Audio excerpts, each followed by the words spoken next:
এই মাদ্রাসাকে পুনর্জীবিত করার জন্য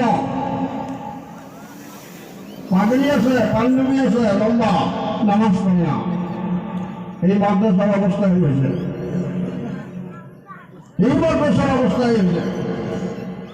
এই জন্য এই মাদ্রাসাকে জিন্দা করা, যে সমস্ত বুজুর্গ এই মাদ্রাসার খুঁটি কেটে দিচ্ছে, ওনাদের কি আশা ছিল যে আমরা মারা যাব, এই মাদ্রাসাগুলো চলবে, সব পাবো, আল্লাহ আজাদ থেকে আমরা বাঁচি থাকবো।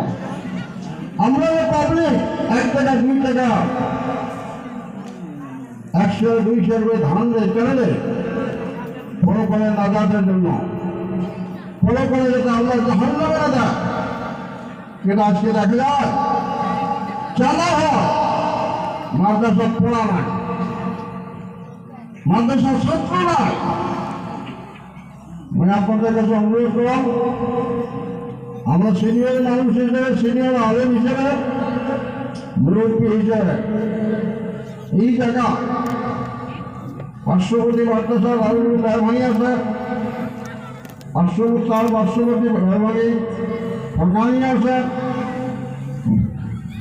মাদ্রাসা পূর্ণরূপ দেওয়ার জন্য ছাত্র দেন এবং ওস্তাদগুলা কেয়ার করে লক্ষ্য দেন যে ওস্তাদ খালি কালেকশন করবে না, পড়া পারবে, এটা লক্ষ্য দেওয়ার ব্যাপার।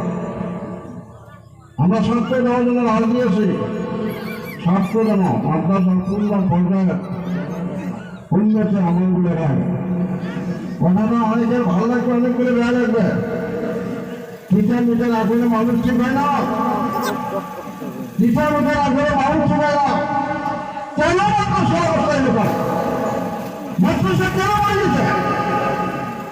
ছেড়ে নেই মাদ্রাসা, কেন আছে? ছেড়ে নাই।